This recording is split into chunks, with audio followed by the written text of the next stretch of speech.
একসময় ভারতে ছিল অনেকগুলো ছোট ছোট রাজ্য, সারাক্ষণ একে অপরের সাথে লড়াই করত। কিন্তু ভাবুন তো, এই যে ছোট ছোট খণ্ডিত শক্তি, এগুলো কিভাবে এক হয়ে ভারতের প্রথম বিরাট সাম্রাজ্যের জন্ম দিল? চলুন আজ মহাজনপদ থেকে মৌর্য সাম্রাজ্য তৈরির সেই অসাধারণ গল্পটাই শোনা যাক। তো গল্পটা শুরু হচ্ছে এমন একটা সময় থেকে যখন পুরো ভারতে ছড়িয়ে ছিটিয়ে ছিল অসংখ্য ছোট ছোট রাজ্য। এগুলোকে বলা হতো জনপদ। ধরুন আজকের দিনের শহর বা জেলার মতো আর কি। আর এদের মধ্যে সারাক্ষণই চলত রেষারেষি, ক্ষমতা দখলের জন্য একে অপরের সাথে লড়াই। তো আমাদের এই গল্পের প্রথম ধাপে আমরা ঠিক এটাই দেখব, কিভাবে এই ছোট ছোট জনপদগুলো আস্তে আস্তে পাওয়ারফুল হয়ে উঠল আর ইতিহাসে মহাজনপদ নামে পরিচিতি পেল। আচ্ছা, এই যে বলছি মহাজনপদ জিনিসটা আসলে কি? একদম সহজ করে বললে এগুলো ছিল প্রাচীন ভারতের এক একটা সুপার পাওয়ার। যখন ছোট ছোট জনপদগুলো একে অন্যকে হারিয়ে দিয়ে বা নিজেদের মধ্যে জোট বেঁধে শক্তি বাড়াতে শুরু করল, ঠিক তখনই এই বিশাল আর শক্তিশালী রাজ্যগুলোর জন্ম হল। ভাবা যায় প্রাচীন ভারতে এরকম ঠিক ১৬টা বড় রাজ্য ছিল, আর তারা সবাই একে অপরের সাথে ক্ষমতার জন্য লড়ত। এই যে ১৬টা রাজ্যের কথা, এটা আমরা জানতে পারি অঙ্গুত্তর নিকায়ের মতো বৌদ্ধ ধর্মগ্রন্থ থেকে। মানে তখনকার রাজনৈতিক অবস্থাটা কেমন ছিল তার একটা দারুণ ছবি পাওয়া যায় এখান থেকে। এখানে দেখুন কয়েকটা প্রধান মহাজনপদ আর তাদের রাজধানীর একটা তালিকা। যেমন ধরুন, মগধের রাজধানী ছিল রাজগৃহ, যেটা পরে পাটলিপুত্র নামে পরিচিত হয়।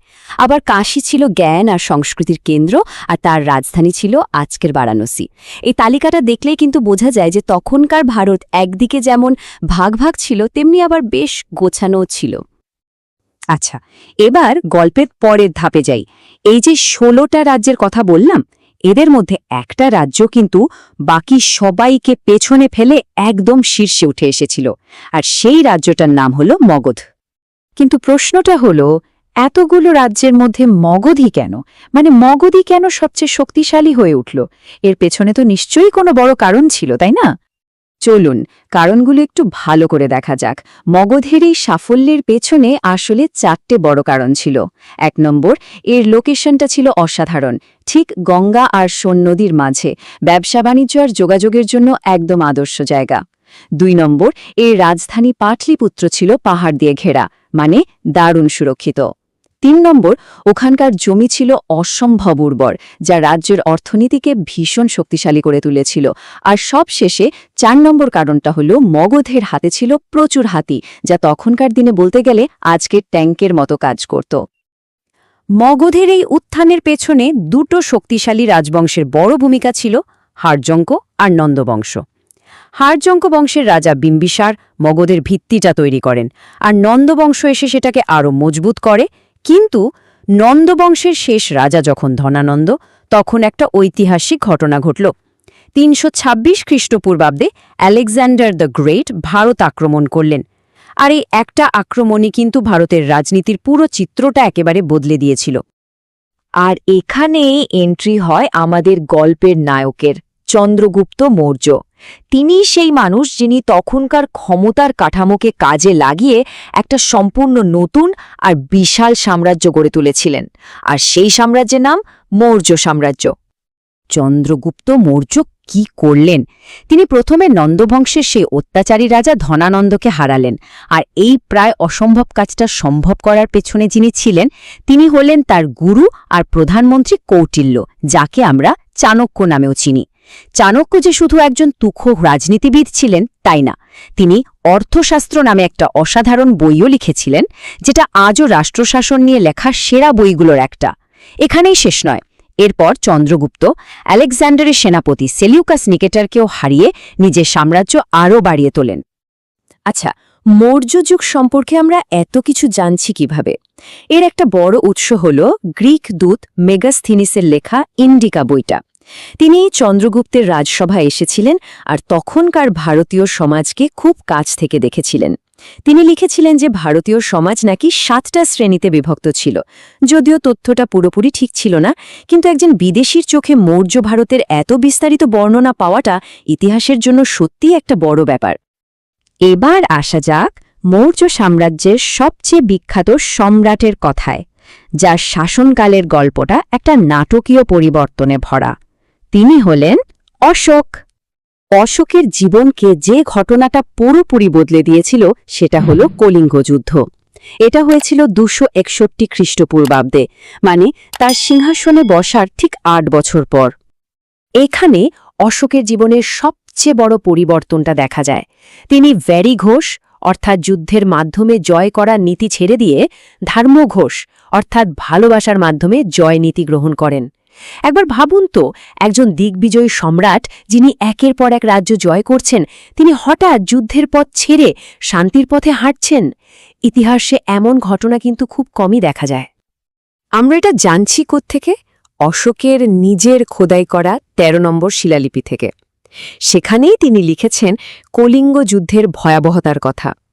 এই যুদ্ধে যে কি পরিমাণ রক্তপাত আর মানুষের কষ্ট হয়েছিল তা দেখে তার মন একেবারে গলে যায়। আর এই ভয়ঙ্কর অভিজ্ঞতাই তাকে সারা জীবনের জন্য বদলে দেয়। তিনি যুদ্ধের পথ ছেড়ে দেন। অশোক চেয়েছিলেন তার এই শান্তির বাণী যেন হারিয়ে না যায়, অমর হয়ে থাকে। তাই তিনি কি করলেন? পাহাড়ের গায়ে আর পাথরের বড় বড় স্তম্ভে নিজের আদেশগুলো খোদাই করিয়ে দিতেন। এই লেখাগুলো ছিল মূলত প্রাকৃত ভাষায় আর ব্রাহ্মী লিপিতে। হাজার হাজার বছর ধরে কিন্তু এই লিপির মানে কেউ উদ্ধার করতে পারেনি।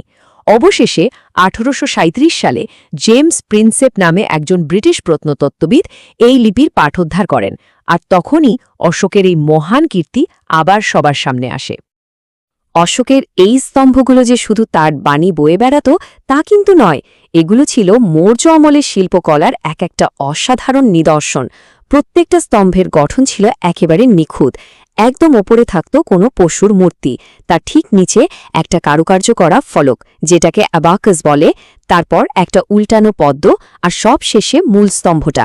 ভাবা যায় তখনকার দিনে কি অসাধারণ শিল্পকর্ম! আজও দেখলে অবাক হতে হয়। আর অশোকের শাসনের প্রভাব যে কতটা দীর্ঘস্থায়ী ছিল তার সবচেয়ে বড় প্রমাণ কি জানেন?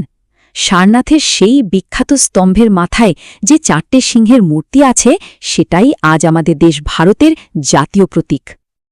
আচ্ছা, গল্পের শেষে এসে এবার একটু দেখে নেওয়া যাক সেই জটিল কিন্তু খুব গোছানো শাসন ব্যবস্থাটা, যেটা এত বড় একটা সাম্রাজ্যকে এক সুতোয় বেঁধে রেখেছিল। মৌর্য সাম্রাজ্যকে ঠিকঠাকভাবে চালানোর জন্য একটা বিশাল আমলাতন্ত্র কাজ করত। যেমন ধরুন, সমাহর্তা ছিলেন অনেকটা আজকের দিনের অর্থমন্ত্রীর মতো, তার কাজ ছিল রাজস্ব আদায় করা। সন্নিধাতা ছিলেন কোষাধ্যক্ষ, আর ধর্ম মহামাত্রদের কাজ ছিল অশোকের শান্তির বার্তা মানুষের কাছে পৌঁছে দেওয়া। এই যে এত গোছানো একটা প্রশাসনিক ব্যবস্থা, এটাই ছিল মৌর্য সাম্রাজ্যের আসল শক্তি। শুধু তাই নয়, মৌর্যদের বিচার ব্যবস্থাও ছিল কিন্তু বেশ আধুনিক। ব্যক্তিগত সমস্যা, ধরুন জমিজমা বা চুক্তি নিয়ে ঝামেলার জন্য ছিল ধর্মস্থেয় নামের দেওয়ানি আদালত, আর বড়সড় অপরাধ দমনের জন্য ছিল কন্টক শোধন, মানে ফৌজদারি আদালত। এই দুরকম আদালত থাকায় বিচার ব্যবস্থাটা ছিল অনেক সহজ আর কার্যকর। যে কোনো সাম্রাজ্য চালাতেই তো টাকা লাগে, তাই না? মৌর্যদের আয়ের মূল উৎস ছিল কর। ভাগ ছিল প্রধান কর, যেটা ছিল মোট কৃষি উৎপাদনের 6 ভাগের 1 ভাগ। এছাড়া বলি আর সেচ কর বা উদ্গ্রহ এর মতো আরও কিছু কর চালু ছিল। সবশেষে একটা প্রশ্ন রেখে যাই, একটা সাম্রাজ্য কি শুধু তরবারির জোরে টিকে থাকে, নাকি তার আদর্শের জোরে? মৌর্য সাম্রাজ্য আর বিশেষ করে সম্রাট অশোকের এই বদলে যাওয়ার গল্পটা আমাদের কিন্তু এই প্রশ্নটা নিয়ে ভাবতে বাধ্য করে।